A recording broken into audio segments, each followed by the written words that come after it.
اللہم صلی علی محمد و آل محمد۔ میرے مولا امام علی رضا علیہ السلام کو غریب الغرباء بھی کہتے ہیں، اور آپ کو غریب اس لیے بھی کہتے ہیں کہ میرے مولا جناب امیر المومنین علیہ السلام نے فرمایا ہے کہ میرے فرزندوں میں سے ایک فرزند شہر طوس میں قتل ہوگا، اس کا نام میرا نام ہوگا، اس کے باپ کا نام وہ ہوگا جو فرزند عمران کا نام تھا، یعنی موسیٰ ہوگا۔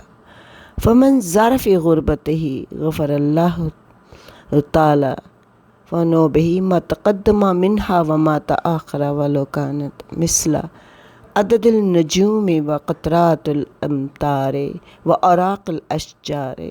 جو شخص بھی ہمارے شیعوں سے اس میرے فرزند غریب کی زیارت کرے گا، حق سبحانہ و تعالیٰ اس کے تمام گزشتہ و آئندہ اس زائر کے گناہ بخش دے گا، اگرچہ اس کے گناہوں کی کثرت مثل ستارہ ہے آسمان و قطرات باران ہوں اور برگہ اشجار کے ہوں۔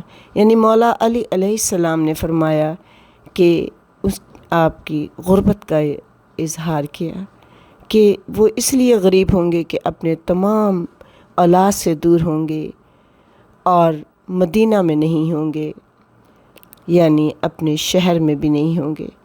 اور پھر وہ آپ کی غربت کا اظہار کر کے کہتے ہیں کہ جو زائر بھی میرے اس بیٹے کی زیارت کے لیے جائے گا، آپ نے اس کی بخشش کا وعدہ کیا ہے، اس زائر کی بخشش کا وعدہ کیا ہے کہ اس کے سارے گناہ بخش دیے جائیں گے، چاہے اس کے گناہ ستاروں کے مثل ہوں جو آسمان پر ہیں، یا وہ بارش کے قطرے جو برستے ہیں ان بارش کے قطروں کے برابر ہوں، یا وہ پتے جو درخت سے گرتے ہیں، اتنے زیادہ اس کے گناہ ہوں، سب پہ سب گناہ معاف ہو جائیں گے، اس لیے کہ یہ میرے بیٹے کا زائر ہوگا۔